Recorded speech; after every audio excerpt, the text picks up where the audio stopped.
Hello and welcome everybody. It is time for the top 16 here to kick things off as we continue on with our qualifiers here for the Oceanic Championships on the road to PAX. My name, of course, is Pastry Time, and I'm going to be joined this evening by the ever lovely, the ever awesome. It is, of course, Mr. Papa Smithy. Papa, how you doing, man? I'm doing fantastic, Pastry, and not just because of this, no doubt, great game we have coming up, but today's been a monumentous day. If you've been following Twitter, the first ever Oceanic Challenger was crowned as Radier from Team Immunity managed to pip out DJ Norman from X5 Eclipse. Yeah, seems almost fitting to have Radier as such a top player for so long here in Australia. So consistent, so good, so highly ranked on the NA server as well. The first challenger. Congratulations, of course, to Radier, but sadly he's not in this game. Neither is DJ Norman. In fact, Eclipse going off playing another game here. Remember, we have 6 teams actually, so 3 different rounds here, 3 different best of 3s going. The one we are bringing for you tonight here for the broadcast is, of course, HotSoggyDecimate on the left to start things off here, and Miasma on the right here. Looks like the bands have already kicked things off in Italy. Twisted Fate and Shen gonna go into the bin there for HotSoggyDecimate, and Thresh, Jace, and Nunu, the bands here. So as we filter into that top 16, seems like, all the good champions are getting banned out here. Nidalee, the only real ban I can see that's kind of a flavor ban here. Everything else seems to definitely be very strong, very powerful champions that a lot of these teams don't want to play against. And definitely, we only caught one game of Miasma on the weekend, but we saw Chili Philly wrapping that AP Nidalee mid, really trying to dominate that mid lane and just punish people for ever being slightly out of position with the spears. So probably a good target ban there. Yep, heard about the quadra he got as well, so definitely a targeted ban there over against the Chili Philly. We have at least the first pick here actually for HotSoggyDecimate, which is no real surprise, at least definitely one of those very powerful champions. Cannon's actually through as well, so it'll be interesting to see if the blue team wants to go for that one here. We do have Jarvan and Orianna though, so the beginnings of a little wombo combo I smell here. Jarvan, of course, one of the most popular junglers here in this qualifier, one of the most popular just in general here for League of Legends. And Orianna, one thing we always say about Orianna, very strong mid laner usually, probably not top lane, usually it needs that shorter lane to kind of survive, but a great amount of damage, great amount of CC, all about that ball positioning, of course. And one thing we always say, much like tennis, Orianna needs a ball boy, and someone's got to run in there and have the ball there to set up that one-more combo, and it is going to be Jarvan, it seems like, to rush in for the Cataclysm into command. Go ahead. Yeah, for sure. I mean, we usually see that Malphite-Orianna combo. It's actually been very popular still with the Australian teams, but you see, you're kind of hamstrung there, because Malphite in the jungle doesn't really apply very much pressure. I mean, Jarvan from the jungle especially, so much pressure and a wonderful candidate as a ball carrier, so I really do like that 1-2 pick there. Yeah, it looks like the second and third picks here for the blue team have gone through. So we've got Lulu being picked up here as a support, something I know that Zephyrus does like to play quite a lot of. And Rumble is going to make another appearance here in our qualifiers. We saw him over the weekend, of course, to great effect, actually being played by, name escapes me, unfortunately. I think it was Fig Jam, actually, who were playing Rumble. Riolu there on that champion. And interestingly enough, Malphite may make it in here as well, as a solo laner, I suppose, does get picked up here, along with Zari, who I can only assume is going to be a support at this point.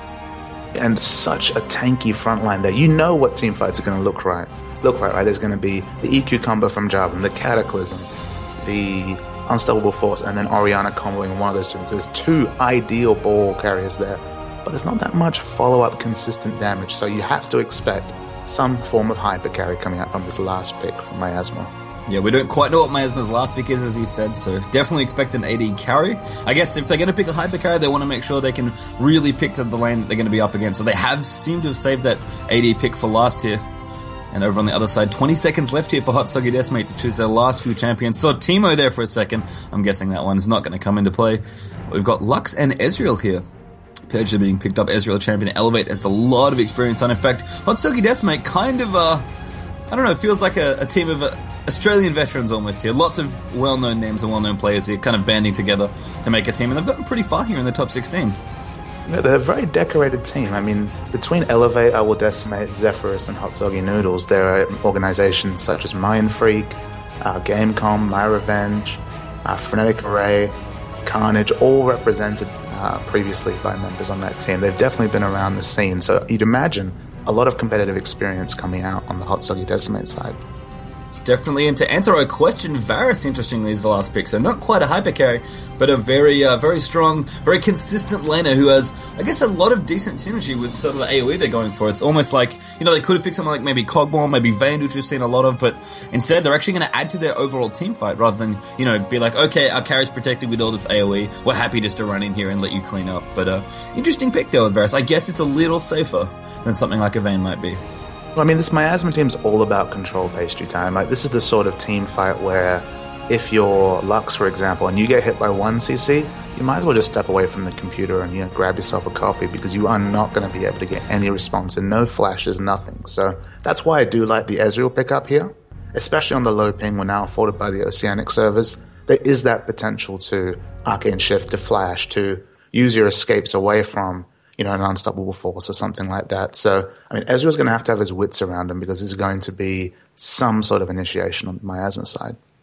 It certainly will, and Ezreal, a good choice. Actually, I will Decimate going to take him in the Elevate, going back to his former position as an AP mid. He was a mid player for a very long time, switched to AD when he played for Carnage, and looks like he's back to mid once again here with I will Decimate taking up the Ezreal. So apologies there for that one. We're going to have a Rumble in the top lane there for Suna, and I guess at least jungle was the end of it all. At least, of course, very versatile champion. One of the reasons she's such a great first pick. She can kind of go anywhere, and that's going to leave Lulu Ezreal down the bottom lane there. Over on the other side, as you said, pretty much all wombo combo all the time. They've got Malphite and Jarvan for initiation. They've got Orianna to ride in there as well. And honestly, to pile up on top of the AoE, they've got Zara's ult and Varus' ult as well. And conveniently, both that support and AD combo, very good for disengage as well with those ultimates. So lots and lots of control, as you said, Papa Smithy. It's not just, all eggs in one basket, balls to the wall, press arrow, and hope that everybody gets caught. And they've got good initiation, and they've got good counter initiation as well. It's worth pointing out, though, this is not the Miasma we saw last time. We were talking about the virtues of that AP Nidalee pick. Once you pick an AP Nidalee, you're probably not going to have an AoE control comp, an AoE CC comp, because Nidalee, the queen of a poke comp. So they're definitely going for something different here. And I wouldn't be surprised to see another leaf from some of the other teams that we saw who have really been going for that roaming pick style comp. We likened it to a Chinese comp almost, because it's one of those things where if you roam as 5, you have so many AoE ranged CCs that you can pick off someone and create a 5v4 in an instant and still have control ultimates available. So it's going to be one of those things where they're going to want to try and apply as much pressure as possible in the mid game, because that's when they have a massive advantage. So what you're telling me is over on the Miasma side, we may have the freight train comp. The Chinese freight train is being represented, pastry time. I like it very much. I actually have to say, I think when you normally have one ball carrier, you generally don't want 2, but having 2, a little bit of insurance and a bit of extra AoE, and of course, as you said, just the ability to blow it and try and pick off 1 or 2 champions if you're roaming around as 5. And you're right in that the mid game is going to be very, very strong. AoE has traditionally been really, really strong in the mid game. If you have a good early game, of course, you kind of supercharge your mid game, but even if you make it kind of even or even a little behind, you can group together early, and usually that first group can give you a lot of momentum if you're able to do something with all those ultimates. And I think you're right that we're going to see a push through around 2025, possibly even earlier than that, depending on how the early landing goes here for Miasma. But over on the other side, kind of just some very popular champions. A lot of good disengage. So Lux is a great champion at kite comp. Ezreal, as you said, really, really good at just getting out of any sticky situation. Does have the cleanse here as well. So adding to that, and Rumble's ultimate, Papa Smoothie. I don't think we've talked enough about Rumble's ultimate from last weekend, but it's a pretty good one, shall we say. I guess the irony behind Rumble's ultimate is when you're picking Rumble, you kind of want to look for support CCs. Like we talked about the Cataclysm equalizer combo, just because it's not the widest line skill shot. It has a great range, but you need people to sit on top of it. So usually you'd want the Cataclysm, the box, something to combo with it here. The irony that I mentioned in this comp is that you can see that there are going to be lots of members of Miasma clumped up trying to get onto Ezreal, trying to use their heavy initiation to get onto this HotSoggyDecimate team. So it's almost a case of the Rumble Ultimate will be almost 100% of the time be used as a counter initiation here, just to punish people for diving in. Yeah, and then just run around with some line skill shots. So we've got snares and slows there between Lux and Lulu, and of course that Cocoon, another line skill shot, a stun this time around. So a lot of kiting back and forth. And that Rumble Ultimate, very key to the counter initiation here for HotSoggyDecimate. And of course, in terms of landing, I think I like their champions a little better, and I definitely like their jungle pressure. Although, in all fairness, Jarvan is not the worst for pressure either. It's just that Elise is very much a ganking jungler, and you really do need to make the best of her aggressive toolkit early on. Be interesting to see whether we see traditional lane matchups. Yeah, I mean, Varus is a very strong laner. You see him a lot in the EU LCS just because you can pick, and this is more commenting on back when the double golems were a factor, but you could always pick him into a lane and know that he could split basically every lane. He was a fairly dominant laner, similar to Caitlyn in terms of stature, but obviously using his spells and his skills in a different manner to achieve that control. So, I mean, there is the potential for a lane swap here, but we're probably going to see heads up 2v2 action down the bottom, if I'd guess.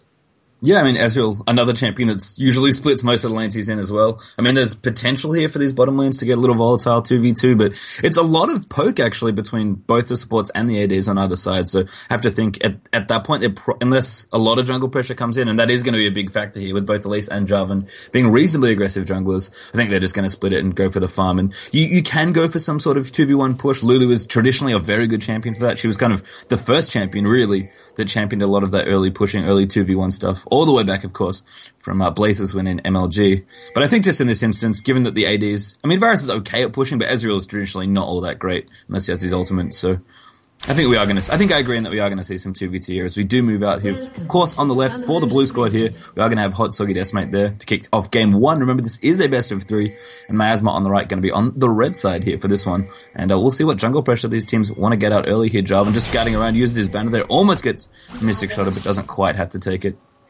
And I think that's just a case of him wanting information on the red side. He didn't have a ward to put down himself, but applying pressure nonetheless. Yep, Zephyrus with an absolute bevy of green wards, actually. Crewy coming in, though.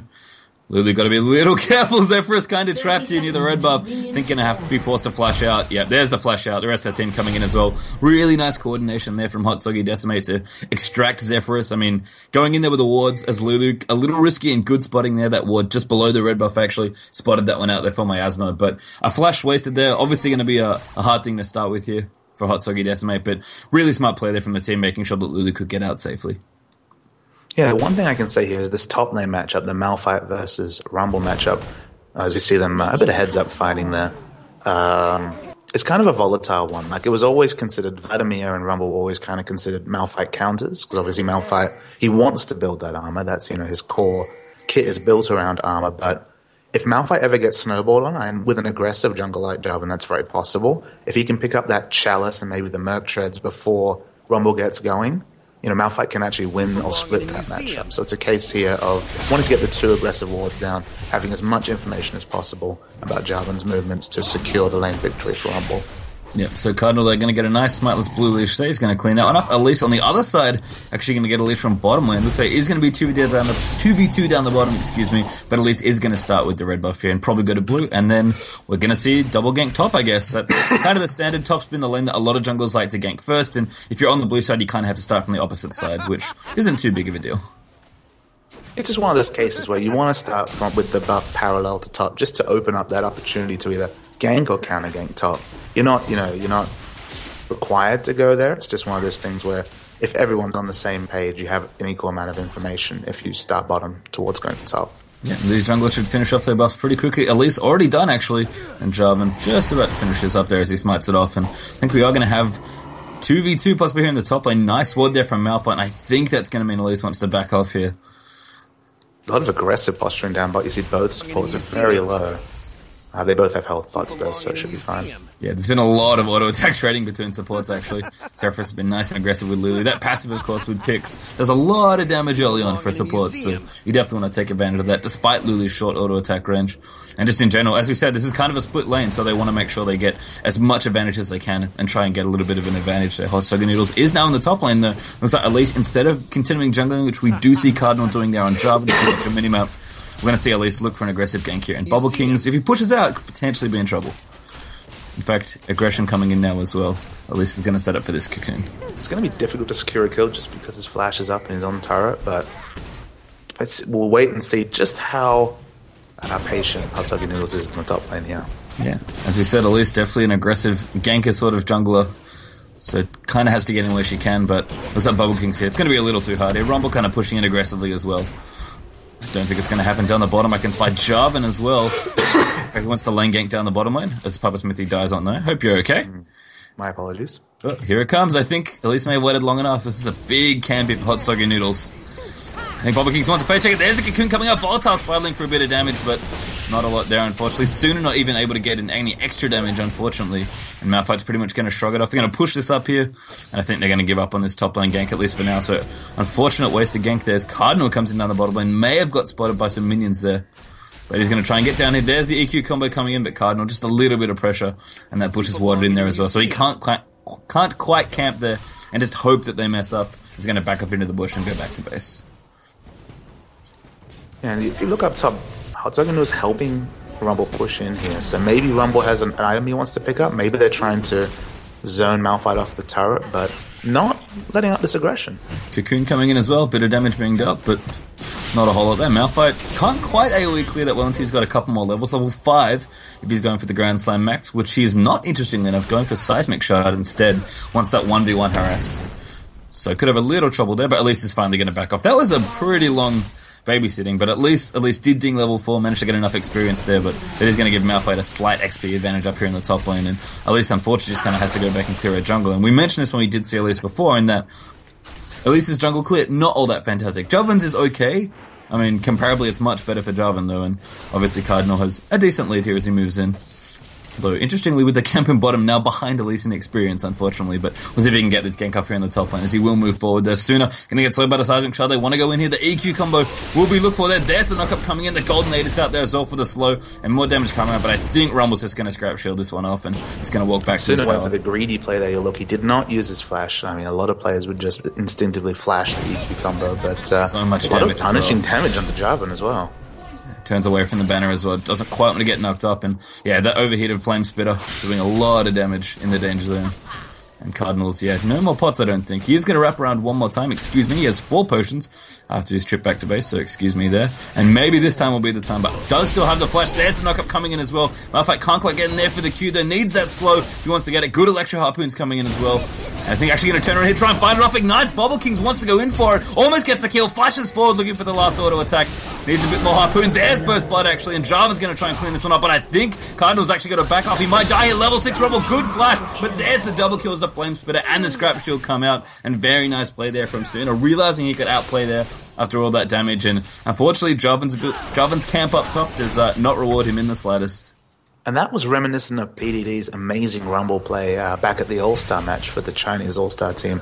And the one thing that I've talked about in the past that was really represented there, Malphite did not have a combat summoner there. He had the summoner teleport. If he had been able to apply the Ignite earlier, one of those Jarvan attacks would have taken him out at some point. It probably would have been a trade kill. It would have been a 1-for-1, which isn't ideal in a 2v1 situation.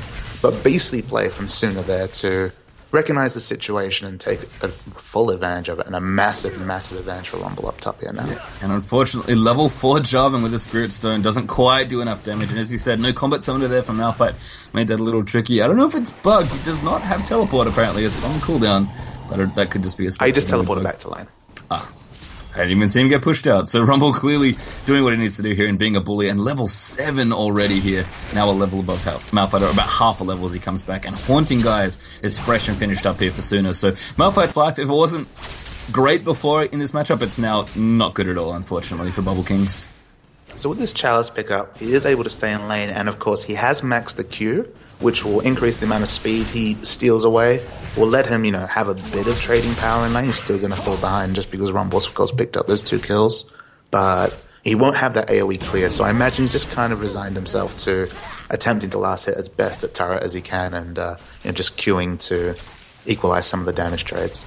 Yeah, it's kind of the point as a jungler where you're like, I don't really want to gank your lane anymore.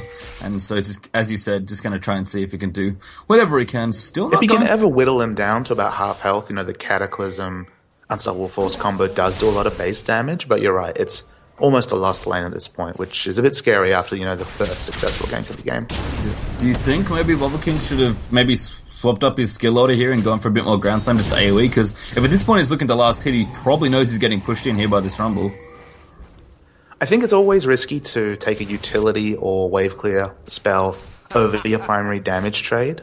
He's never going to get into ground slam range to trade with a Rumble of his own volition, as we see a nice combo coming in as Chili Philly in the mid there. So it's one of those cases where you kind of have to max Q just to try and control lane. Just kind of like how Rumble, being an all-in champion, kind of has to take his time. Jarvan in the mid lane going in for Elevate. And there's a Cataclysm as well. Elevate already used his flash, tries to get in there. Oh, Chili Philly misfires the ultimate. But Elevate's still going to go down here as Cardinal chases it down. And Orianna... He's going to want to forget that really quickly, but at least they still picked up the kill, right? At least the game's not on stream. Oh, wait. Unfortunately for Chili Philly it is. But hey, exactly as you said, Papa, the kill still picked up there. And Orianna's going to be happy to get that blue buff away from Lux. Top tower here, looking very low here. I mean, there's not a whole lot King to do against just Rumble here, and HotSoggy Noodle's going to make it even harder. In fact, Cardinal maybe doesn't want to be in here. The tower does go down. Equalizer should be back up for Rumble. Actually, already used. Trying to go for the kill, but a good cocoon there onto Jarvan's going to donate these double buffs away, and HotSoggy Noodle's going to pick those up. Very, very good news for him in the jungle. And Elise, couldn't quite find a few ganks, but a good bit of pressure there from Rumble. Moving on to the top lane, Jarvan maybe a little overeager to start things off, and then just walks up there with the damage they done earlier to the turret, and a good bit of experience they picked up for Elise, not to mention a quick refresh on those double buffs. And from Cardinal there, I mean, that's probably a product of nerves. Like, we've all had solo queue games where, we've been playing jungle, we've been playing top lane, and you're just not on the same page. Like, the things that Cardinal wasn't looking at there, he wasn't looking at Malphite's mana pool there. Malphite did not have enough mana to Seismic Shard and Ultimate, so he was only ever going to be able to put out one spell. And he wasn't looking at the turret HP. If the turret was about half health, that was going to be a valiant steal. With the turret at, 2 or 3 orders with a whole wave attacking it, that was just always going to end up poorly. And they're kind of lucky it didn't end up in a double kill. Yeah, HotSoggy Noodles now going to repel in, actually has Spirit of the Spectral Raid. Now, good stun there. Great wild growth in there for Lulu as well as Elise goes in. And the Stranglethorn's just going to knock up 2 of them, as Chain of Corruption goes in as well. So good use of the ultimate set. It disengaged down the bottom lane here for Miasma, but that's probably going to turn into a dragon. Elevate's rotating down there as well. No pink ward, unfortunately. No, never mind. Zephyrus does have one. Going to ward over the top in there as well. And there's the pink ward. I'm going to clear out that ward. I'm going to go for this dragon. And as I said, Spirit of the Spectral Wraith already up here for HotSoggy Noodles. Going to make this dragon pretty elementary. And, of course, made the damage as well in that gank. Almost enough to kill Varus or Zyra. This dragon goes down there at 11 minutes and 15 seconds. Nice and early there as they all group up for HotSoggyDecimate. So, I mean, HotSoggy Noodles here has gone for the snowballing Elise build. He's gone for the kind of the greedy of the 2 Spirit Stone choices. And while it's definitely afforded by a score, he's 2-0-1. If you look at the team comp, he's going to be relied on here as a tank. Oh, it's more damage. Chili blown up there. Venomous Spike goes in, and Sooner with the snipe picks it up with the Equalizer. Definitely a kill secured moment there. I think he would have died anyway, but Sooner still probably feels good about it. I think he wants to kill that Stunner to Jarvan. Cardinal now going to get jumped on as well. There's no one any more flames to it. Still taking quite a bit of damage. EQs himself away. Good barrier there coming up from Lux to try and defend Rumble in that tower dive, but they are going to back off there. Mid tower will go down as a result though, and you're kind of talking about, 1cc there hitting a stray champion and getting a kill. On the other side there for Miasma, similar things apply here for Rumble Lux. In fact, this is the exact combo we saw Fig Jam run 2 games in a row in their 2-0 for their best of 3. And Lux Rumble, both long range, both got great bits of damage. You catch one with either Light Binding or Electro Harpoon, you're usually going to get a kill with the follow-up. Yeah, look, and the only difference is they have to be judicious, but here comes the turret dive. Yeah, very low tower down the bottom as well. Mozim gets blown up there as Zyra may get the damage up with the passive wild growth in for the tower dive as Orianna looks for a good repel though to get aggro off, but can't quite get anywhere but on top of Jarvan who cataclysms there to pick up that kill. Elevate a little low as well, getting chased out by Bubble King. Sooner a little low, forced to flash as he gets out as well. I will Decimate now trying to kite and do damage as he can. Zephyrus forced to flash out of the way. Ezreal walking kind of the wrong way. Jukes the E there from Jarvan. He's not going to get knocked up, but forced to flash is still taking damage. I think Bubble King's going to clean this up. Yeah, just stands in the bush, knows his fate, so decides to joke a couple more times before he dies. And a little bit overeager there on that dive, actually a 3-for-1 trade, but at least they got the tower, did HotSoggyDecimate. And I mean, they're ahead. I guess they can afford to be a little reckless, but that was probably a little too deep from them. It's still a great trade for Miasma, just considering how far behind they were in this game. To pick up kills on Elise, over-leveled champions. Whenever you kill a champion who's over-leveled to you, you get more experience relatively. So if there's a big discrepancy, then it's a big reward. So, I mean, Miasma needed that just to get a bit of breathing room here because they've been struggling in the early game. Yeah, and a good call there as well from the team. Bubba King was actually recalling in the bush after those kills, and his team said, no, come help us take out this bottom turret, we're going to be able to get it. And they did. They managed to convert not only a couple of kills there in that trade, but also the bottom tower as well. So, as is always the case in League of Legends, if you get kills, you want to convert them into objectives, and not only did they get the 3-for-1 trade that they wanted, but they also got the bottom tower in there as well for a bit of global gold. So, nice thing there for Miasma. As you said, definitely some breathing room there as the Light Binding just going to miss there onto more ZMV. And I mean, aggression now, the map is really opening up. That's what happens when the tier 3s go down, or the tier 1s, depending on how you want to look at it. And all those 3 outer turrets down for Miasma at this point, going to give plenty of room for them to roam through. And Zephyrus with an early Oracles is in fact going to maybe start weaving through their jungle. And this could be a lot of map control gained early in the next few minutes here. And in fact, HotSoggy Noodles on the hunt as Elise, going to try and look for a kill here. And it's not just an early Oracles. This is a super, super early Oracles. I don't think HotSoggy Noodles will have just enough to pick up the kill here. A lot of trade damage actually coming out of Creed. Ooh, Chain of Corruption used there by Varus. Does hit damage in there as well, but not quite enough. At least doing quite a bit, but Varus giving some back in there as well. I mean, I always look to Edward as kind of a part-time for when you should be picking up Oracles in a competitive game. Oh, the Equalizer! Light Binding does snipe it there as Elevate gets it. Manages to pick up the very squishies. Our HotSoggy Noodles forced to flash as the Wild Growth comes out. Good Light Binding goes. Rumble goes down to the Zyra passive, actually. Now Bobble Kings picks up the kill into Noodles in there. So Chili looks for the ultimate, but doesn't quite get it as Elevate and Owl Decimate blink out of the way. Zephyrus now in trouble. Good Light Binding from Elevate, kiting back and forth. This is exactly what HotSoggyDecimate's team is good at doing. And they're going to lose 2 for 1 there, unfortunately. Not get any other objectives either, but good job kiting back there, and it's going to deter the rest of Miasma from coming in. I mean, the theory behind such an early Oracles, like a part-time for competitor I was going to speak about, Edward, is about 19 to 20 minutes, and that's only if you're doing quite well and you have your Ruby Sightstone. Picking it up at the 14-minute mark, they picked up the first Dragon, they have the Dragon timer for the second one, but the team, based on comp, like, Dragon's all about being clumped up, trying to DPS down a neutral, and that's when you're most at risk of taking in the massive, massive AoE, CC, and control ultimates that Miasma have. Their only way of really safely picking up that objective is to clear out all the vision, because if there is ever an equal amount of vision, they will not be able to take out a Dragon without suffering heavy, heavy losses. Yeah, absolutely correct. Dragon is in fact back at about a minute now this time, a minute and 20 or so.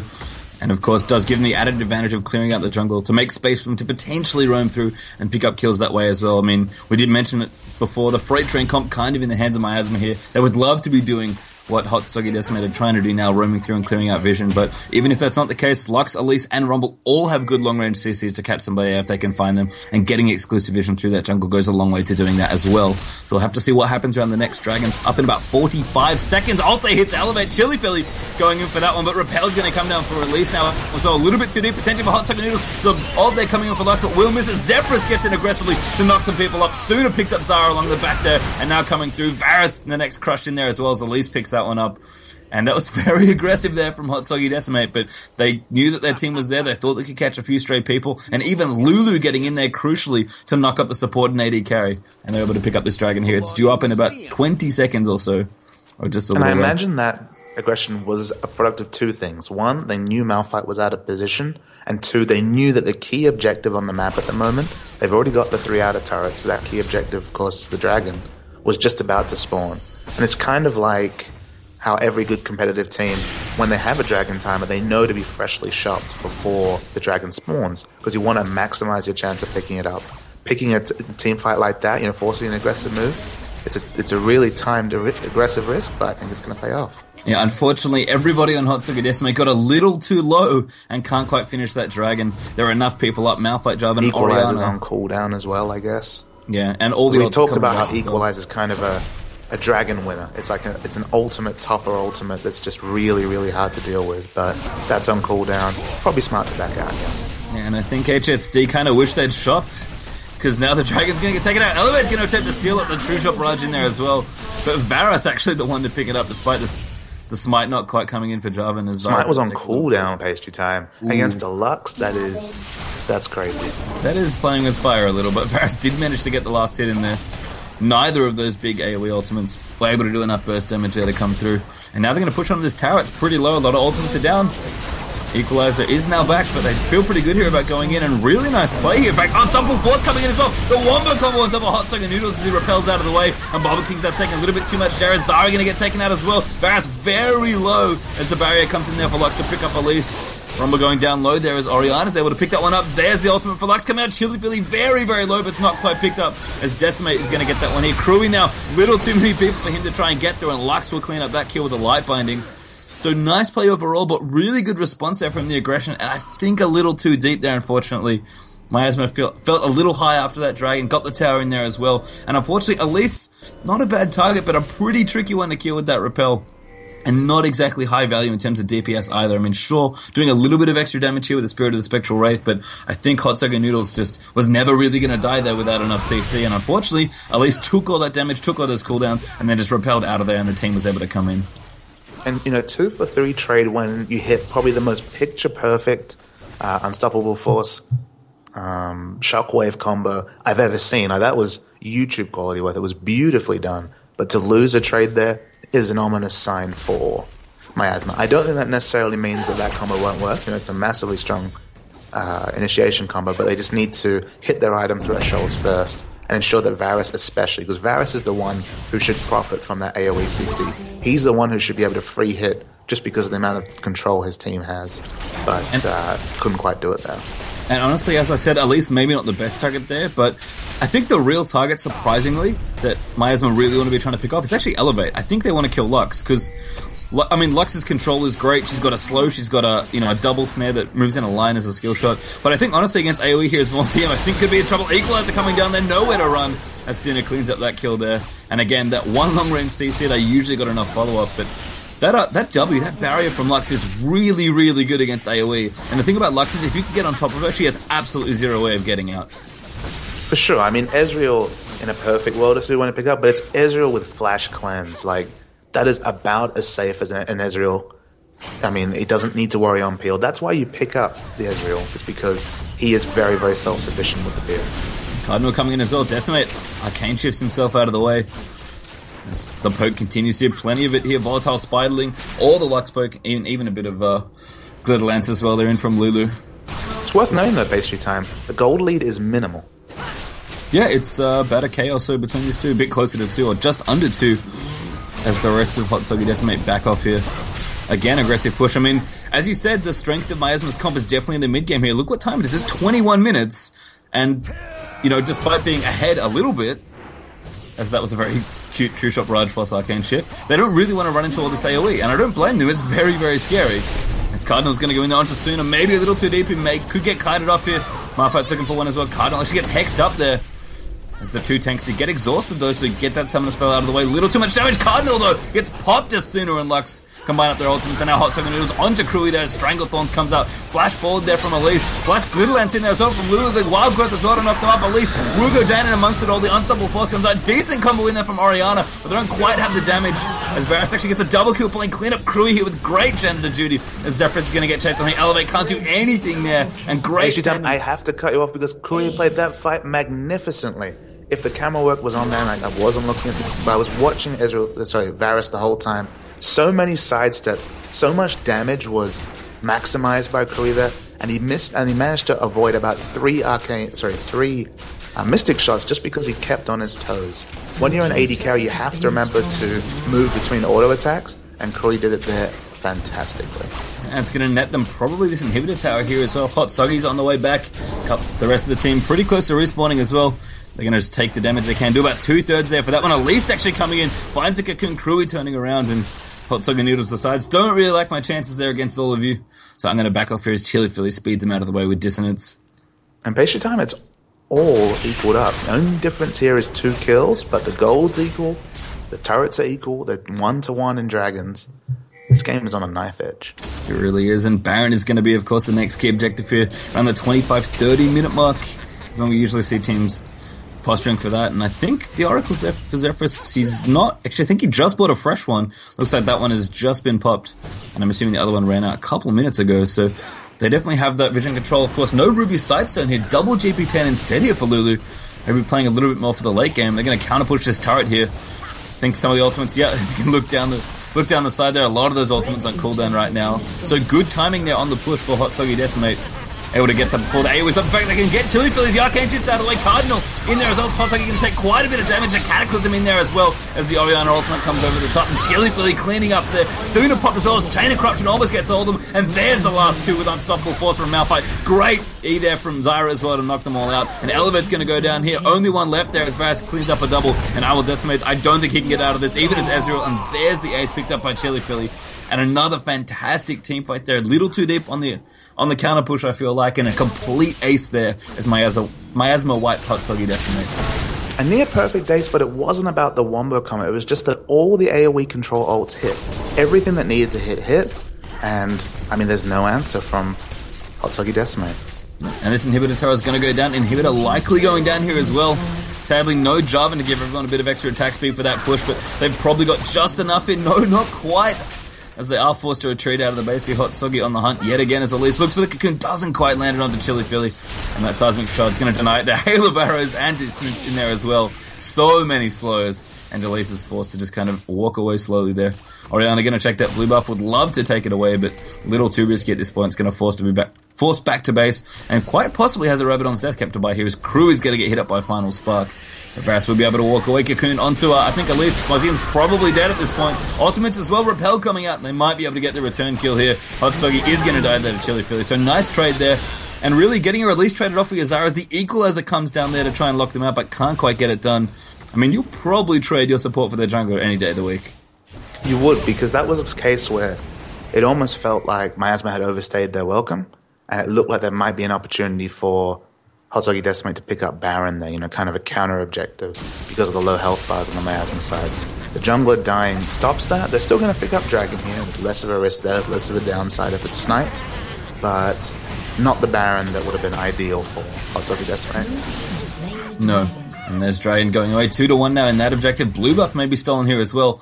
Orianna, pretty mana-dependent champion, loves to spam out those spells, so would love that blue buff, and is going to pick it up here. Oh, snipe! No, not quite. Orianna there with enough burst to clean it up. Nice attempt there from Elevate. Lux Ultimate on a very short cooldown, despite not being rank 3 yet. So a good attempt there. No real harm, in trying to steal that blue buff away. And Museum has finally popped at Oracles. I don't know if Zara bought it before or after she died, but if it was before, that was some nice discipline not popping it. And now, of course, there's going to be plenty of vision here for Miasma to get in and try and contend for that Baron. And as you said, with Dragon, everybody grouping around a big neutral objective, prime for AoE ultimates. The same can definitely be said to be true of Baron, if not more true as well, because Baron does so much more damage than Dragon.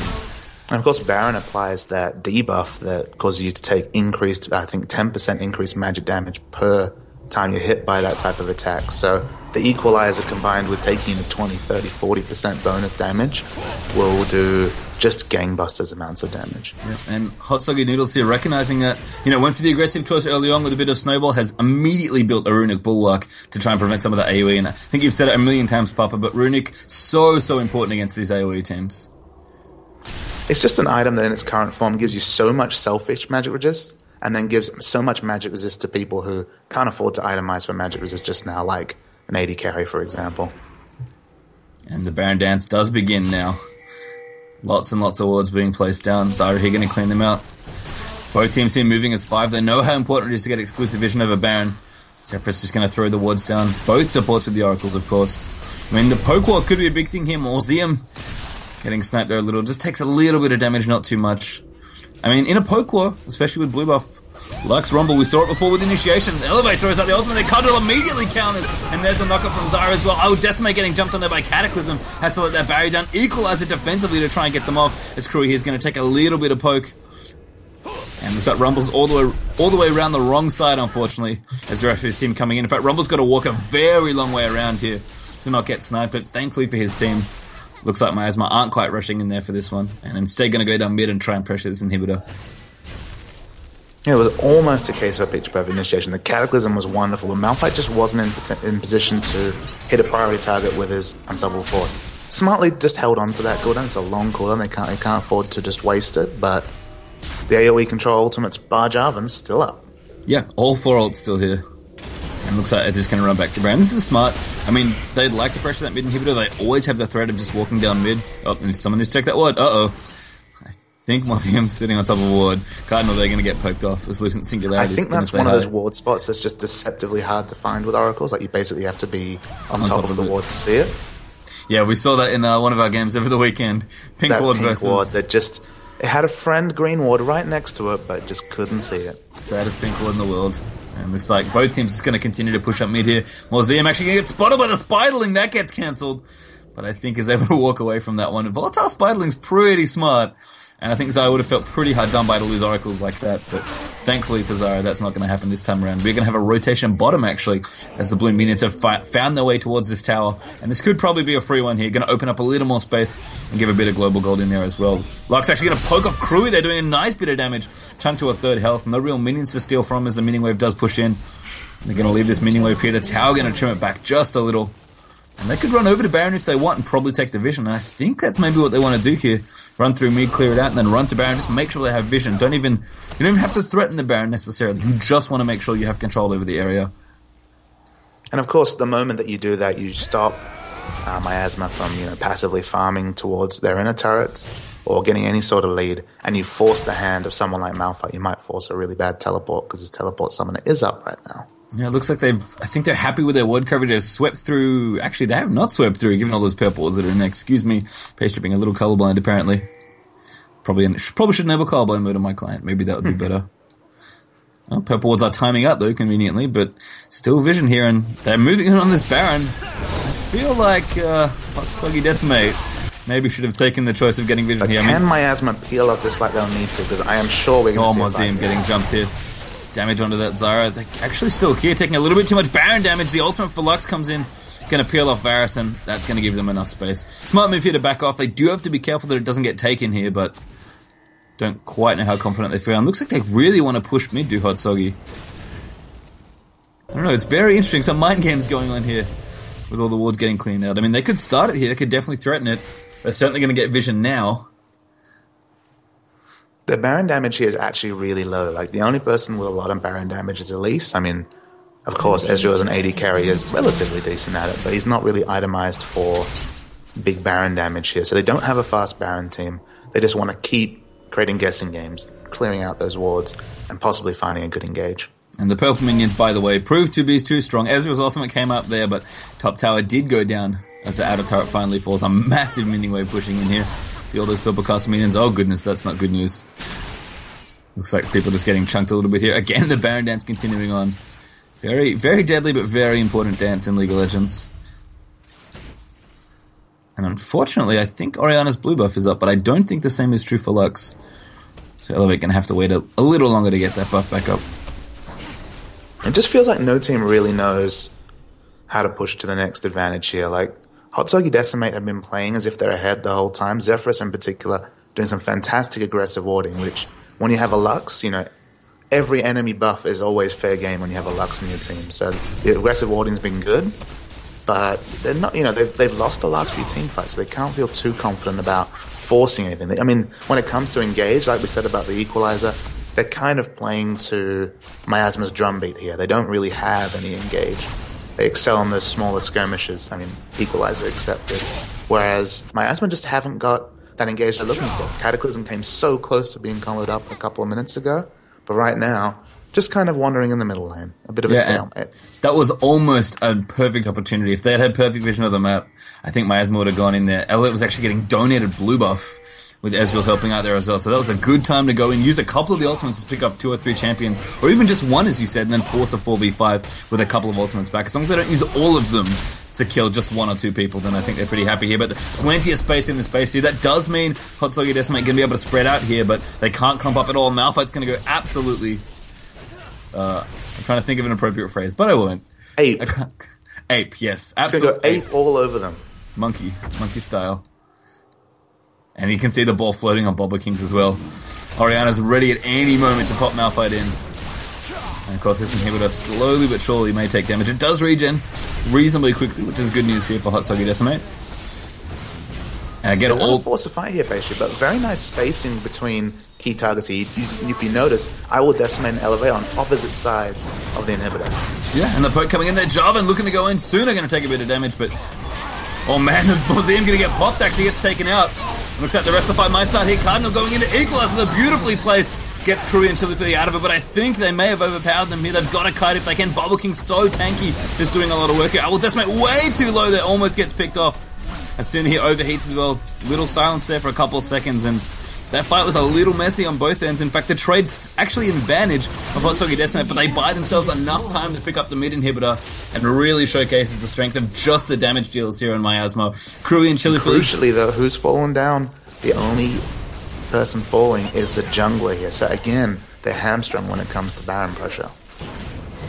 Yeah, no smite's a big deal, that's for sure. Not to mention, and that's why that's why I was talking so much about the snowballing option there. It's just now, 33 minutes into the game, realistically, the Spirit of the Spectral Wraith not really giving HotSoggyNoodles anything here.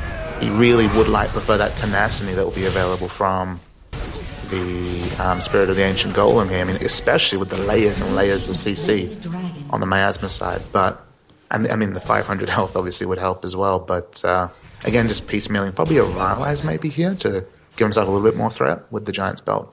You'd have to think so. I guess just as an extension of what you were mentioning there, not only did he go for Spirit of the Spectral Wraith, but we forgot to mention earlier, he actually went for Sork Shoes as well, so definitely going for the aggressive snowball option. And yeah, if you could look back on the game and see what they are now, he'd probably... Well, I mean, in a lot of cases, right, this is not speaking out of turn and saying it's a bad buy. In a lot of cases, going for that buy, especially given the massive lead he had, would be good, but he doesn't have any dive friends. I mean, Elise is all about diving in there in spider form after she uses her ranged abilities, and she doesn't have anyone to back her up. She will always instantly die to AoE damage here. So going this kind of greedy build, it suggests to me, hey, let's smash this game out in 20 minutes, before the Miasma comp started to get going. Yeah, it's almost as if they picked Elise exclusively kind of when they fulfilling their comp. It was a success, wasn't it? It was, but unfortunately the game's been dragged out to a point where the AoE comp here for Miasma is still very, very strong, and they're now pushing up the top lane here. Good wave clear coming out. Elevate, always finding himself in tricky positions, playing a lot like Fiddlesticks. He's always keeping them guessing just by himself. Yeah, absolutely. Just poking back and forth here.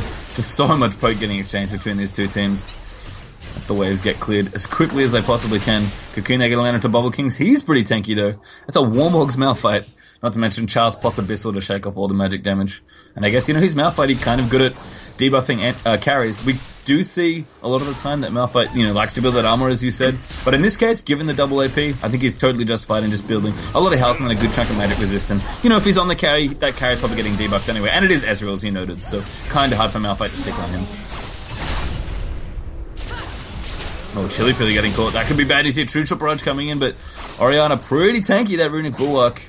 Doing work there as Jarvan's going to give Orianna all those delicious bonus stats. The long-suffering Zyra, though, pastry time. She's always getting hit by that poke, unfortunately.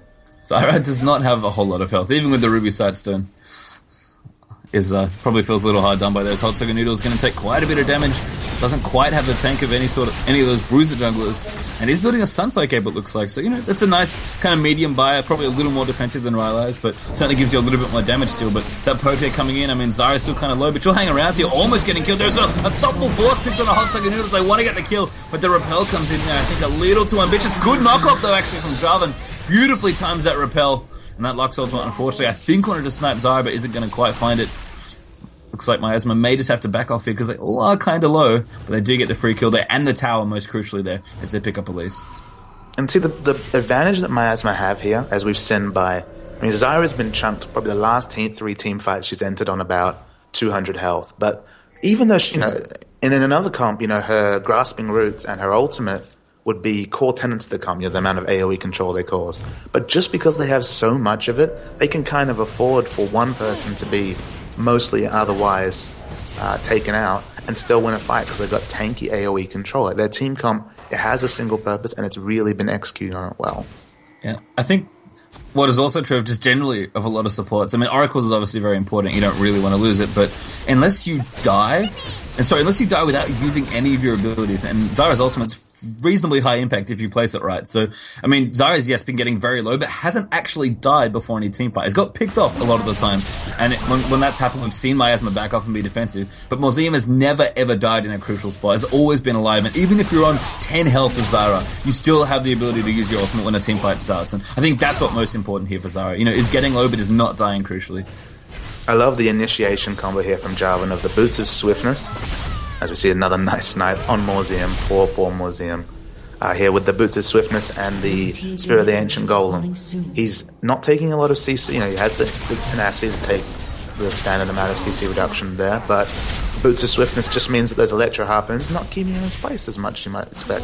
Same with the Iceborne Golem, it just isn't slowing him as much as it would otherwise. And the Equalizer, of course, as well, all very important slows. There's a lot of latent slows that you wouldn't really think about. You'd look at their comp and be like, they don't have that much CC outside of Lux and the Cocoon, but a lot of slows just kind of around the place. Yeah, I think what you pointed out about Iceborne Gauntlet is genius against something like Ezreal. Bluebeard Ezreal is just so irritating for so many people. I think something like Boots of Swiftness, which, was a joke back in Season 1 and 2. Crew, they're going to take some poke. Barriers, actually, as the Equalizer comes through. They really want to try and pick somebody off, but I think they're going to have to settle with the poke that they've done here. Maybe can look for an exit kill on one of the tanky members as flashes get burnt. The Bubble King's lucky to not get sniped, but Rupture coming in. Almost going to die, flashes out of the way, and is going to live there. Zyra, though, Chili Philly now in trouble.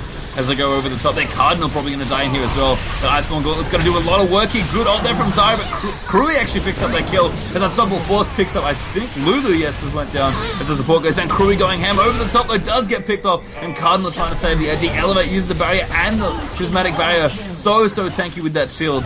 It's so deceptive. And there's the ultimate coming out again from Lux as it resets, picks up yet another one. And Bubble King's here. Elevate going absolutely hardcore mode as Ezreal's coming on the side as well.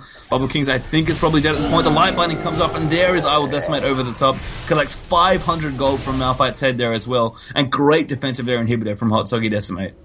For once, there was no ultimate left to deal with I Will Decimate. For once, he was able to move around largely unimpeded, and even with a nice flash from Krui there, he fell down. Even with 3 members against 2, they just didn't have the damage output or the ultimates available to deal with the I Will Decimate threat. Yeah, I mean, Krui essentially made a judgment call of, I feel like I can clean up this fight, I'm going to go in. He did go in, he flashed in aggressively, got a couple of kills, did a lot of damage before that too, but once he flashed and everyone wasn't dead, he's like, oh, I am horribly out of position as Varus. And, for all of Varus' ability to, deal with people in lane with 2 forms of disengage, have that ultimate disengage in team fights, he is an Ezreal. He does not have that sheer teamfight mobility. No. And I think that last little fight really exemplified a lot of the comp here. I mean, Lux Ezreal just completely kited Miasma out of that last little fight there. And, positioning is so important, especially against someone like Blue Ezreal, who's going to punish you consistently with Iceborne Gauntlet if you do get out of the way. And now they're going for Baron, actually. Ezreal with quite a bit of damage here going in. Starts it off nice and early. Good call here from the team. The Life Binding going to come out. Jarvan can't quite get in range. The Smite comes over there. And Decimate actually cleans it up there as Jarvan goes in on the top. Cardinal, though, pretty tanky, able to flash out of the way before dying there. And ultimately, there will become I Will Decimate. Great chain of corruption in there as well. They just need to follow up the Lux ultimate as damage. Krui completely obliterates Lux. And now Zephyrus getting caught in the cataclysm as well. Sooner low as Cardinal's not quite dead. And I Will Decimate basically left to his own device here. Krui gets picked up by HotSoggy Noodles, crucially. But still a 4-for-1 trade there as Cardinal zips out there. Ezreal left alive, but just can't quite clean up, unfortunately. And a really, really nice engage there on that Baron. I mean, decent call, I think, from HotSoggyDecimate, but my husband knew exactly what they needed to do there. Interestingly, their health bars are so low. We saw Jarvan did go back there. I don't know if they'll be able to pick up this inhibitor, just because Ezreal, he has a deceptive amount of chance of picking up multiple kills here. Ezreal barrage! Oh, so close on Zara. Mauseum very low here. Chili for the getting poked as well. I mean, Orianna with the GA probably feels a little comfortable here, and they are going to get in and clean out that inhibitor for a second time. I Will Decimate did almost all he could there, and it still wasn't quite enough, unfortunately. If True Shot Barrage comes back, no, not quite. Even with Mystic Shot, still about 20 seconds away. I thought he might look for another snipe, but Zara's back to full health with the home guard as well, just in case. And Cardinal's down here doing Dragon, so Orianna going to rotate through. And they will pick up a little bit of extra global gold here. And this game's still very close. I mean, the kill score, you can see only 3 kills up here for Miasma. The tower's relatively even as well. That inhibitor obviously means a lot. That Baron gold means a lot as well for HotSoggyDecimate. But the gold is a few thousand ahead here, less than 2,000 yet again here for HSD. And I mean, we're at 42 minutes. This game is likely going to go later. Yeah, I'm tabbing over to the gold here. 600 gold towards the 1,000 gold required to finish this Randuin's on HotSoggy Noodles here. I feel like that could be a key purchase just because he's the diver, and we've seen that every fight where Krui's been able to use his smooth moves, been able to move around a team fight and auto attack, Miasma have won. But if Dale's able to get in there, Dale HotSoggy Noodles is able to get in there on Elise, force the aggro to him, slow down his attack speed, and maybe just delay the inevitable, and facilitate his own team to perhaps deal with the divers, and just take up all of Varus' attention. The rest of the team, not much damage on the Miasma side. That's true. And I guess with that, we'll talk a little bit about AD carry defensive item choices. Ezreal, he's gone blue build. He's kind of expecting not to get caught out. He does have cleanse, he's got arcane shift, and of course when it's back off cooldown, he'll have flash. Does have Blade of the Ruined King as well for a little bit of self-peel. Do you like that? Decimate's basically just gone, I'm going to go all damage here. I think with the kit that he has and the fact that he's getting the latent cooldown reduction, he has enough flexibility to move around that I think with Ezreal you never expect a true defensive item. The most you see is the utility available from Iceborne Gauntlet, because there's not many situations where Gauntlet's not enough to Zara gets popped there, Cocoon hits as well. Cardinal's going to go in, but I don't think he's happy with that. They're trying to get him for the combo. Will Decimate gets caught in the Cataclysm actually with no blink, but they're just going to turn and fight there. Sooner picks up Cardinal. HotSoggy, all of the attention from Varus, as you said, Papa. Now Barber King is going to get snared up. Orianna with a great ultimate there, going to pick up a couple, while Will Decimate's going to get the triple hit, going to probably get the quadra fairly comfortably. The GA pop there. Unfortunately, I believe has been denied the Penta. But Chili Philly, they're going to try and do a little bit, doesn't quite get it, and that should be the Quadra. No, a little too late, unfortunately. GA denying any sort of style there for HotSoggyDecimate, but he'll happily pick up all that he got there. And unfortunately, we said it before, Zyra, if she doesn't die, it's totally fine. Finally got picked off by all that burst. And to her credit, she's actually been buying health as well. She's got 3 different ruby crystals built into her items, but not enough there to not get picked off. And the engaged Cardinal Tros didn't work out at the end there, unfortunately. They should have left Zyra just to die and been like, alright, we'll try again next time. Maybe someone else rebuy the Oracles. And unfortunately, everybody overcommits there after Zyra died. And that engage, we talked about AoE, not optimal there, unfortunately, for Miasma. No, and even though he was able to Cataclysm the Ezreal there, if you notice, the Malphite ultimate actually hit no one. I believe it just hit creeps. And that, we previously praised Miasma for, using their ults at different times, and it wasn't just a wombo combo, but everyone was using their ults well. That time they didn't line up at all, and as you point out, Mauseum just picked off too quickly there. Yeah, and Orianna, used her ultimate eventually, but it was defensively to get a kill, and unfortunately fell there, losing her GA and her life in the process. So we'll see this game still very much bounce on a knife edge. A few thousand gold now more ahead. That was the sentence. About 4,000 gold now instead of 2 in the advantage of HotSoggyDecimate. But at this point of the game, 45 minutes in, the gold difference not too big of a deal. Mauseum again going to get picked off. That's just cruel at this point. I love it hitting those skill shots. Why not? You might as well take the free kills with Lux's ultimate being on such a short cooldown. And Cena, of course, using the equalizer in there as well to clean things up. That ultimate. And the last pickup brought them time to push out their base. They had minions hitting their inner turrets. This might even pick up an outer turret here, although probably going to be a bit of zoning here, just implied zoning from the Malphite ultimate and the wombo combo available. Yep. Do still have to be careful. That tower, of course, still up and on full health currently. So there's plenty of potential if HotSoggyDecimate awkwardly initiates under this tower and dives. And as we said, they don't have the best dive comp, unfortunately. At least mostly doing it solo. So they're just going to have to poke here and try and pressure this turret as they can. Ezreal's going to have to be very careful, but get an auto here, auto there. But plenty of shields, most definitely, for Ezreal. So he can usually get in and poke safely as long as he doesn't get CC'd. So HotSoggyDecimate going to have to be very, very quick on the blinks there. And he's an Ezreal player, I'm sure he's totally fine there. Again, Chili Philly going to get poked down. Good bit of poke there from Elevate. Unfortunately, he's a little low on mana. But they are going to, with Chili Philly down a little, they're going to try and get in there. Do what damage they can, poke back and forth. Zyra now back with the home guard coming in. Cardinal, I think, looking for the engage. Finds HotSoggyNoodles, is going to repel out of there. And Oceanic kind of caught out of position. There's an unstoppable force. They might be able to get Rumble. Oceanic Corruption just missing as he flashes out of the way. HotSoggy gets completely obliterated as well by the damage as the rest of them come through. And Rumble didn't quite die there. In fact, on quite a bit of health left, HotSoggy forced her back away. So I believe they're just going to call it a day here for this one. But again, the kite's so good here with Ezreal Lux, even though Lux is a little short on mana. I don't think anybody else is going to die, but it's just interesting that focusing down HotSoggyNoodles at first feels very counterintuitive, right? He's the tanky person. He's built almost full tank. Theoretically, you should be looking at the damage. But the damage here, as you pointed out, is all about firing out spells and kiting backwards. HotSoggyNoodles is the only diver here. Oh, it's Mauseum. Mauseum is not having a good day. And unfortunately lost Oracles. CC Magnet pastry time. Yes. Apparently he's attached to all that CC. Can throw out the passage there, just does a little bit of damage to the creep. So, still getting something done while dying, but every time the CC hits, it feels like she dies. Now that's mean he's going to poke out quite low, but happy to poke through here. Looks like they are just going to back off here. So Zyra Death, going to stall the game for another 45 seconds or so, but looks like everyone's just going to buy a couple more items, and I believe Baron is back up. So that is certainly a concern for both these teams. And there we are, Ward being tracked down by Zephyrus as well, just to make sure the counter Baron does not happen. And I guess my only point is, if you kill the only frontliner, this Cardinal here comes and takes a lot of damage for face checking. He's a little too alone. He's going to go in there. Cataclysm actually on top of HotSoggy. Zephyrus forced to flash. At least going in. The Wild Growth being used in there as well. Crew, the Oceanic Corruption managed to pick off HotSoggyNoodles, and that could be a nice kill. Zyra still 10 seconds away, but they are going to go in for the Baron here. Cardinal a little low. Chili Philly, no blue. Going to just defend here, but a good placement of that ball to kind of ward things up. I think Baron's getting ignored here largely. The Baron damage decent, not quite as fast as I would like. Away, time. They need that ultimate. Decimate's going to try and get in there. Final Spark doesn't quite get it. The Smite managed to pick that one up, but they do need to get some exit kills here if they can. Unstoppable Force going to come in, but Chili Philly's going to die as Decimate goes legendary. Crewy now in trouble. Very crucially, Varus is going to die there. Wasting his flash, just missing it over the top of the trees as well.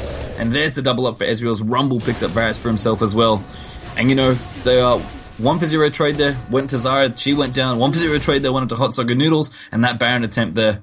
Not bad, they pick up the gold, but 3 members down here probably going to lose this middle inhibitor. Yeah, the ranged AD, full health. I mean, lowish mana, but you're right. There's just no one left to fend off the right-click damage to take down the inhibitor here. I mean, we all know how squishy Zyra is at this point. Jarvan can do his best, but against this Ezreal with the last Whisper, he's not going to last too long, and that is going to be a tower down. They maybe can't get this inhibitor, although they do have 30 seconds. This is a pretty massive length of time. Soon here going to be the honorary tank for this push. But I mean, there's just nothing they can do. The Baron buff going to make him a little stronger, but there it is, getting taken out.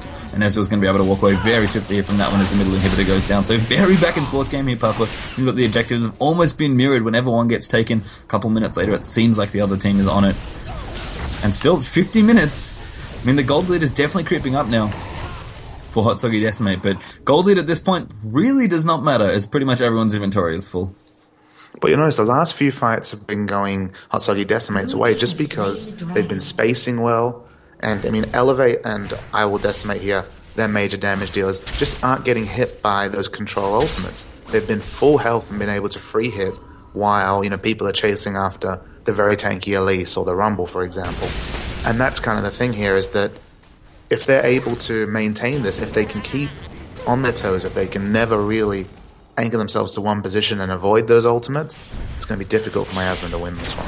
Crucial pickup here for Elevate as well. I mean, everyone's kind of full, but Zhonya's Hourglass was just completed there for Lux, so going to make her even better at kiting, going back and forth. You reset that Prismatic Barrier cooldown, that means a lot, even if you're kind of stuck in place there, or if you can, do something stylish like dodge a Malphite ultimate by going into stasis. There's a lot of good tricks. I mean, Lux probably not the best Zhonya's Hourglass champion, quite possibly one of the worst. We are going to have a little bit of a scuffle here. Bubble King's going to take some damage. Bit of an aggressive poly there. Elevate going to catch him off, but realizes can't really do damage. Actually forces the flash out there. It's a nice bit of pressure. Malphite would love to have that flash for a potential flash ultimate. But Orianna busy down the bottom trying to fend off some minions. And all 5 members, it seems, up at the top here. Poke coming on the side as well. Oh, Museum. He knows what's coming. He doesn't like it. And knows what's going to take out this tier 2 turret. In fact, they've got to hurry quick here. Orianna speeding through as well. Flash out there from Cardinal. They've got to reposition here. Do Miasma. And they go in the Unstoppable Force. There's the wombo combo coming in. But it hits on Asuna. That space really nicely off to the side. Rumble quite tanky, actually taking off a lot of the damage here. But Crew is going to come in now to do the damage as well. Zephyrus very low, goes down. Malphite gets picked up though. Now the front lines are down. The team's got to go in, and there's just too much damage here for HotSoggyDecimate. Chili Food there with a stylish Zhonya's, but probably not going to save himself there. Decimate going to go forward. In fact, chunked heavily there as Orianna does pick up the kill. So crucial misplay there from Decimate as he goes in a little too deep. The GA resets for Chili Philly as well. Elevate maybe going to look for the snipe here. A 4-for-3 trade with Elise almost dying in there as well. But still enough of them left here. Good bit of poke there. Chili Philly almost goes down to the Lux ultimate. But no home guard, I believe. No home guard. Oh no, there it is. Sorry, just had to kick in. Gonna buy them enough time though. With that home guard having to come back off cooldown. Can't quite get the inhibitor, unfortunately. Do clean out the turret. Elevate. Zhonya's. Don't think he's going to be able to save himself. They double buff Orianna of all things. So it's like a good stun there with Cocoon.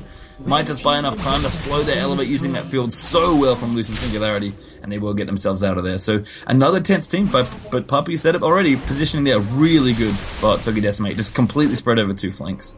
But Chili Philly very, very critically picked up that trade kill just as Zhonya's Hourglass. So his Guardian Angel was popping. And that was the difference between the game being over and Miasma having finally one last... They're on life support, for sure. But they do have one last chance to pick this one up. Yeah, Decimate a little too aggressive there with his blinks, unfortunately. And there's nothing wrong with blinking in the wing direction every now and then, but you have to be certain that you're going to be able to pick up those kills. And Decimate there just crucially couldn't quite get it done. And of course the GA there for Chili Philly. In fact, we go back and watch it. Maybe Chili Philly even actually got it back up just as Ezreal tried to get the kill. But whatever way it happened, Decimate died there. And as you said, that does keep the game alive here for Miasma. As we are going to see push through here. I don't know if this mid inhibitor is coming back, but so they just want to clear out the mini waves, get the vision that they can. Baron, couple minutes off still. In fact, I believe floating on... Yeah, still floating up on Orianna. No, it's not. Looks like rebuff. My mistake, everybody. It's super interesting to see this adaptation on the blue build from Ezreal. We do see an Infinity Edge coming out here. I mean, Blade of the Ruined King, probably one of the lesser pickups, but you do see it from time to time. You need one of those lifesteal options between Blade of the Ruined King and the Bloodthirster, so one of those was inevitable. But the Infinity Edge, even though he doesn't have the crit or attack speed to synergize with it, still a lot of potential right-click damage. Absolutely. I mean, doesn't have the Phantom Dancer, crucially, I guess, which gives both attack speed and that crit chance. Of course, he does get some decent attack speed from Blade of the Ruined King, so there's that in there. But I think Decimate realizing he's a big damage dealer for his team, and, you know, he needs a little more this late into the game, so it's a good choice there, I think, to move out that Bloodthirster and get an Infinity Edge. So much punishment every time they want to go in for one of those Malphite Orianna combos, or one of those Jarvan Orianna combos. Even those item pickups we were touting before, you just can't deal with that. Oh, no, Philly. It's the equalizer, but I gotta say, a cooldown kind of wasted there when sense of the equalizer. Yeah, I mean, you know, they've been popping Mauseum all day. We tried to do the same to Chili, but Orianna was not having any of that. Tower one hit away, and looks like Decimate's going to get a very nice blink away there as well, because that's the auto attack run and then gets the hell out of dodge. And I mean, interestingly enough, I think the big open space in the base that allowed HotSoggyDecimate to actually defend against the mid push before is probably going to hurt a little here for Miasma, because it's kind of harder for them to clump up against the enemy. If they're funneling through the entrance to the base, maybe if they get pushed back towards where the kind of the level that the inhibitor is at, there's going to be even more space in the base. And you can see, in fact, with both the mid and the bottom turrets down, they can just weave in and out of either side here, and just they have almost a natural flank here as the base is kind of separating the two entrances for them. And they're just getting punished, Pastry Town. That's the downside of having a comp that's very binary. It's all about, let's hit this control CC and mop up the kills afterwards, because they'll be chunked, they'll be unable to respond, and we can just right-click them to death. The downside of a comp like that is if it doesn't work, if the enemy team has those high mobility champions, or they can really refine their positioning, you know, ideally Elevate and I Will Decimate will be on opposite sides of a fight all the time, just because then there's no chance of a wombo combo. You're either going to use all your resources trying to get to one, not necessarily getting them, but trying, or you're never going to get both. Yeah, and beautiful timing on the Baron here as well. Timed to the second here by HotSoggyDecimate, and this Baron is probably going to tip the scales well and truly in their favor now. I mean, it's they've been got such the a gold long lead now. game just because how to win this game barring a mistake. Oh, Bubble King. This could be bad news. About the Banshees gets popped there, but Malphite going to go in. Decimate not quite caught by the ultimate, though. Cardinal going to go in the back there as well. Sooner diving in there. Good repeller from HotSoggy Noodles. Crawley completely dived on by Elise, and that's bad news as the GA pops through. Looks like Noodles going to go down here, I think. Yes, Chili picks it up with the Ignite, but the rest of them funneling in here as well. The damage being done. The Baron buff, too much power here. And again, Decimate dodges all the ultimates as Jarvan and Malphite try and dive on top of him. Chili here likely to get picked up. No! Picks him up again as Lux cleans up Orianna. But I think that's still going to be enough. The super minions are so many, Papa Smithy, and they're doing most of the work. Comes out. I had to eat my words, Pastry Time, because a little bit of creative standing, staying out of vision, won them the game.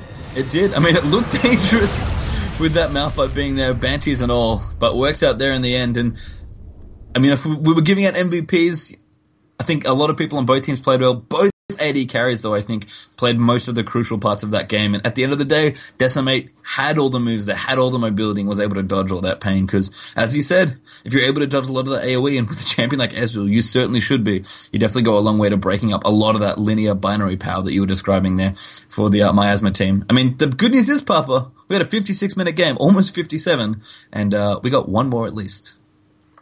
And it's just the power of Ezreal late game Pastry Time. Even we always talk about 6-item carries. We always talk about, hey, if Vayne's free hitting at the end of a game, she's the hyper carry. But Ezreal's a hyper carry in a different way because, I mean, all AD carries at 6 items reach that damage threshold with the Last Whisper where they can take down anyone. But mobility is not something you can buy. You can't buy the ability to reposition every 4 or 5 seconds with cooldown reduction like Ezreal's E gives him. And at the end of the stage, it's almost like Ezreal outscaled the Miasma team here just because he could never be locked down.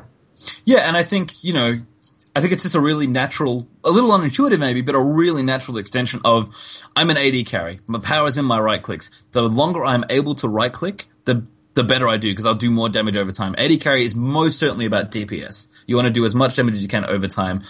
You're right in that Ezreal does not have as much power as, say, Vayne or Kog'Maw, a lot of these popular hyper-carry AD champions. But Mystic Shot essentially is an auto-attack because it applies on hit effects, and you will do the most damage over time if you never, ever die in a team fight. So Ezreal kind of takes the aspect of mobility, as you said, and applies it in kind of a wonky but a very kind of obvious way when you think about it, in that, like, I'm never going to die as Ezreal. I'll be kiting back and forth, throwing out blinks, throwing out autos, throwing out mystic shots. That does more than your AD carry, who, honestly, poor Crew at that point was just getting completely dived on. And that random was, I think, as you said, crucial there for HotSoggy Noodles as well. So really nice play overall. A great game between these two teams to start things off. And as I said, it's a good thing we've got at least one more game left here in this best of 3. HotSoggyDecimate going to go up 1-0 here in our round of 16 here as we begin day 1 of 3. As we look to cut to top 8 towards the weekend. We'll take a quick few minutes break here as we move in, and we're going to have HotSoggyDecimate versus Miasma Game 2 coming up right after this.